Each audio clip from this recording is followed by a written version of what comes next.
Bəs qızlar, təhsil əlbəttə ki, vacibdir, dərslərə davamiyyət vacibdir, amma sosial həyatda düşünürük ki, tələbə olan zaman vacib məqamlardan biridir. Sizin gələcək iş həyatınızda ümumiyyətlə iş həyatı olmasa da bir xarakterin və sair formalaşması üçün sizdə necə sosial fəaliyyətlərlə hal-hazırda məşğul olursunuzmu? Bunda könüllü fəaliyyəti ola bilər və yaxud da ki, tələbə klubları olur, təşkilatlar olur. Həmin təşkilatların üzvüsünüzmü, tövsiyə edirsinizmi və bu proses haqqında sizin necə məlumatınız olub? Mən dərslərdən savayı həm universitet daxilində, həm də universitetdən kənarda könüllüyəm.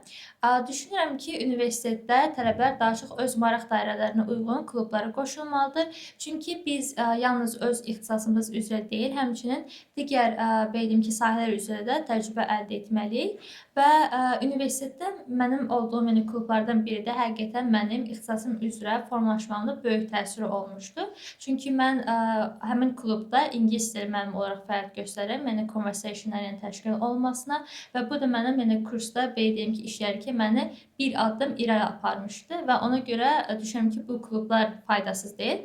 Universitetin kənarında isə yəni bir sıra beynəlxalq könüllüklərə, həmçinin yerli könüllüklərə qoşulmağa çalışıram və bu könüllüklər də mənim həm şəxsi, həm də ki, professional inkişafımda böyük təsir olmuşdu. Çünki mən nisbətən əvvəlcə daha asosial biri idim və müəyyən qədər danışmaqdan çəkinirdim və bu isə mənim müəyyən bacarıqlarımı inkişaf etdirməkdə kömək etdi və belə deyim ki, məsələn, mən ilk könüllük təcrübəm Formula 1-də olmuşdu və bu bir çox yerdə məni daha irəliyə aparmışdı və digər könüllüklərə də müraciət etdikdə mən həmçinin özümü daha rahat ifadə edə bilirdim. Yəni bununla yanaşı, yəni bu təcrübədə belə deyim ki, mənim CV-mdə xüsusi bir rol var idi və bunları deyə bilərəm tələbələr üçün. Bununla yanaşı isə tələbələr Çox üzr istəyirəm, mənim bir sualım mövcuddur. Sən bu könüllülük proqramları haqqında harda məlumat əldə onu etdin? deyəcəkdim. Bəli. Tələbələr isə mümkün qədər düşünürəm ki, özləri daim araşdırma etməlidirlər. Yəni bəzi tələbələr düşünürlər ki, onlar universitetdən kimsə kömək edəcək və yaxud da ki, qrup yoldaşlarım mənə kömək edəcək. Əslində onlar bu düşüncədən çıxmalıdırlar. Yəni nə qədər ki, onlar kimdənsə nəsə gözləyəcəklər, yəni onların belə deyim ki, inkişaf prosesi bir qədər geri düşür. Çünki onlar özləri araşdırmalıdır, özləri düşünməlidir ki, mən harda könüllü ola bilərəm, mən harda təcrübə əldə edə bilərəm və bunları isə sosial mediada asanlıqla tapa bilərlər və yaxud da ki, LinkedIn-də aktiv olaraq, yəni onlar daim belə deyim ki, könüllülər görə bilər. Çünki daim hər kəs ilə paylaşır ki, mən burada könüllü oldum, mən burada təcrübə əldə etdim və düşünürəm ki, sosial platformalarda aktiv olsalar, yəni onlardan düzgün istifadə etsələr, könüllük təcrübələrini tapa bilərlər. Çox sağ ol, təşəkkür edirəm. Deməli, mən isə Günay xanımın dedikləri ilə tamamilə razıyam. Deməli, burada mən səslənirəm tələbələrə və tələbə olmaq yolunda addımlayan abituriyentlərə ki, deməli, tələbəlik illəri yalnız akademik həyatdan ibarət deyil də, sosial olmaq da vacib olan nüanslardan biridir. Çünki həqiqətən 17 yaşda tələbə oluruqda, 17 yaş, 20 yaş aralığı elə bir yaşdır ki, bu gənc gələcəkdə harda özünü görmək istədiyi haqqında dəqiq məlumatı yoxdur. Dəqiq məlumatı yoxdur belə ki, yəni hələ tam onda o fikir formalaşmayıb, gələcəkdə özümü tam olaraq hansı pozisiyada görmək istəyirəm. Buna görə də düşünürəm ki, həmin illərə onlar düşünməklə deyil də, real təcrübələr qazanaraq, sosial fəaliyyətlərdə aktiv olaraq, treninqlərə, eventlərə qatılaraq özlərini inkişaf elətdirə bilərlər və mən razılaşıram ki, bu ilk öncə ələxüsus da birinci kursda getdikləri könüllüklər və təcrübə proqramları ixtisasları ilə əlaqəli olmasa belə olar.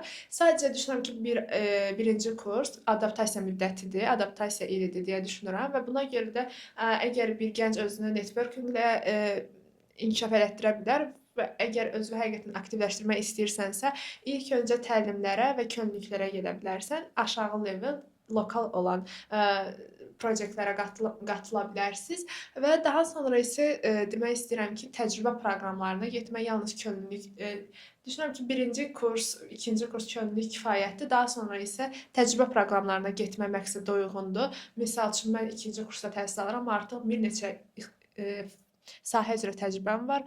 İnsan resursları, layihələrin idarə olunması və bunun marketinq və sair kimi sahələrdə təcrübə qazanmışam. İxtisasım bununla əlaqəsi tamamilə yoxdur, amma həqiqətən mənim üçün maraqlı gəlir və hər sahəni də sınayıram ki, görəsən mən özümü hansı sahədə daha yaxşı hiss edirəm, hansı sahəyə mən daha uyğunam. Buna görə də tövsiyə edərdim ki, bu yolu da sınamaları məqsədə uyğun ola bilər. Qaldı ki, bu necə deyim, qeydiyyat linkləri, qeydiyyat hardan tapmaq olar?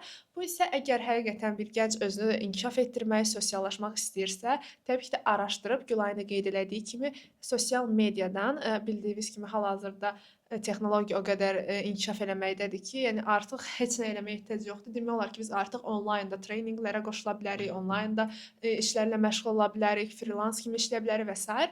Buna görə də düşünürəm ki, əgər həqiqətən özünü inkişaf etdirmək istəyən tələbə həm dərs, yəni akademik həyatını, həm də sosial həyatını paralel şəkildə inkişaf etdirə bilər. Deməli, harda başlamaq olar? Düşünürəm ki, lokal olan könüllü proqramlarından bizdə gənc könüllü, bir könüllü, miqrasiya könüllüsü, bunun kimi turizm könüllüsü, bunun kimi bir sıra könüllülüklər var ki, bunlar hamısı Azərbaycan Könüllü Təşkilatına tabedir. Buralara, bu könüllü təşkilatlara müraciət edə bilərlər. Başlanğıc üçün düşünürəm ki, yaxşı seçimdir.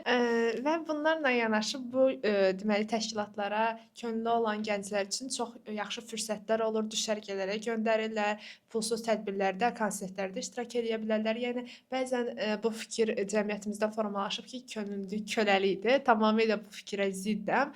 Düşünürəm ki, könüllülük həqiqətən tələbə, yəni necə deyim, onun fəaliyyəti istismar olunmadıqca çox faydalı bir prosesdir. Bundan da özlərinin əyləncələri, həmçinin də şəxsi inkişafları üçün olduqca məqsədyönlü istifadə edə bilərlər. Digər bir məsələ isə misal üçün international kimi hesab olunan, misal üçün Isaac, Nayora kimi bir sıra könüllülüklər var ki, məsələn mən bu yaxınlarda Nayoranın intervyusunda olmuşam və orada artıq daha yuxarı səviyyə tədbirlərin təşkil olunmasında iştirak edə bilərsiniz. Öz bilik və bacarıqlarınızdan istifadə edərək, dil biliklərinizdən istifadə edərək orada artıq xariclə əlaqələr qurmaq, işlərin görülməsi prosesində köməklik göstərə bilərsiniz. Düşünürəm ki, artıq bu ilk qeyd etdiyim könüllülükləri bitirdikdən sonra həmin könüllülüklərə, yəni təcrübələrə başvuraraq oradan da müəyyən təcrübələr əldə edə bilərsiniz. Çox sağ olun. Gülay'a nə istədiniz?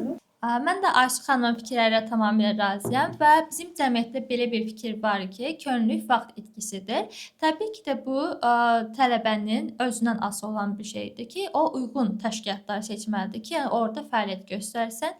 Təbii ki də bu tələbənin yenə dediyim kimi özündən asılıdır və onun bildiyim ki, bacarıqlarından və nəyə ehtiyacı var. Başlanğıc üçün dost, miqrasiya, yəni bu tipli könüllülüklər ola bilər və bununla yanaşı həmçinin beynəlxalq könüllülərdə də iştirak edə bilərlər. Yəni bununla məsələn Formula 1 deyə bilərik ki, bu hər il ölkəmizdə yəni fəaliyyət göstərir və könüllülər orada iştirak edə bilərlər.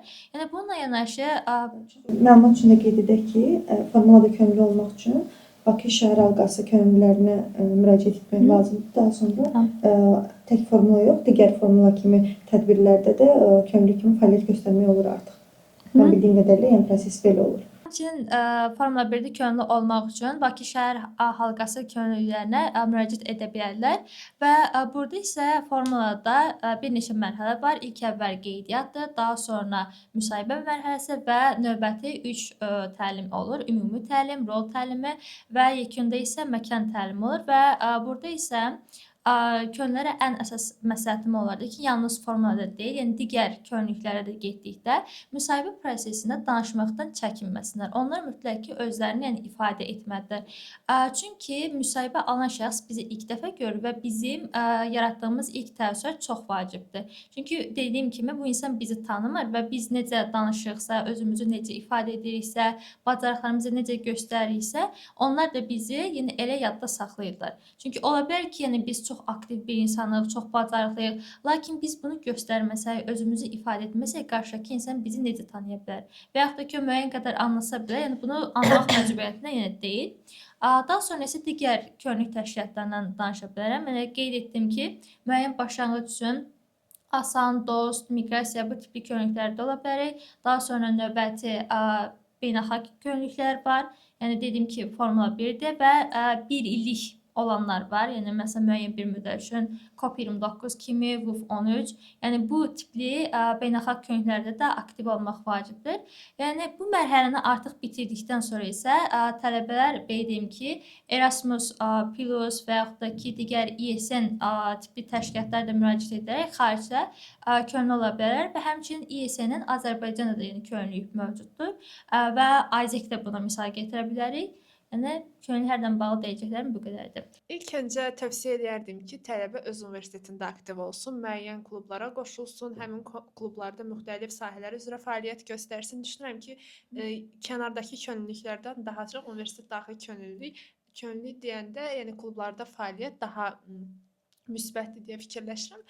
Digər bir məsələ isə demək istəyirəm ki, artıq yəni bir sıra imkanlar var onlayn şəkildə ki, Coursera olsun, digər saytlardan, digər misal üçün hansısa şirkətlərin açdığı liderliklə bağlı olan misal üçün kursları və s. ödənişsiz şəkildə götürüb həmin kurslara qoşula bilərlər.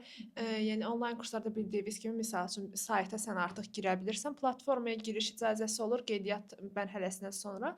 Sonra da isə sən orada vaxtın olduqca həftəlik misal üçün bu qədər vaxt ayıraraq oradakı videolara və s. baxa bilərək artıq o kursu götürmüş olursan, sonda isə həmin kursda öyrəndikləri və əsasında sertifikat əldə edə bilirsən və tələbəlik illərində yığılmış bu təcrübələr hamısı CV-də öz əksini tapır. Bu da ki, gələcəkdə yəni iş tapanda çox düşünürəm ki, çox müsbət təsir göstərir. Buna görə də tələbəlik illərini yalnız akademik, yəni universitetdə kifayətlənməyib də sosial fəaliyyətlərə gedib, təcrübələr qazanıb, kurslara gedib yararlı olan sertifikatlar əldə etmək daha məqsədə uyğun olar.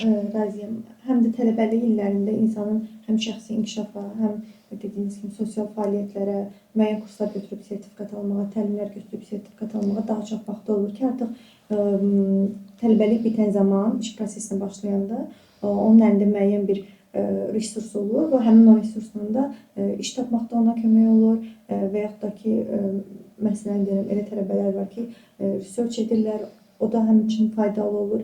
Yəni ümumiyyətlə tələbəlik illərini maksimum dərəcədə tələbəlik illərindən faydalanmaq lazımdır, belə deyək.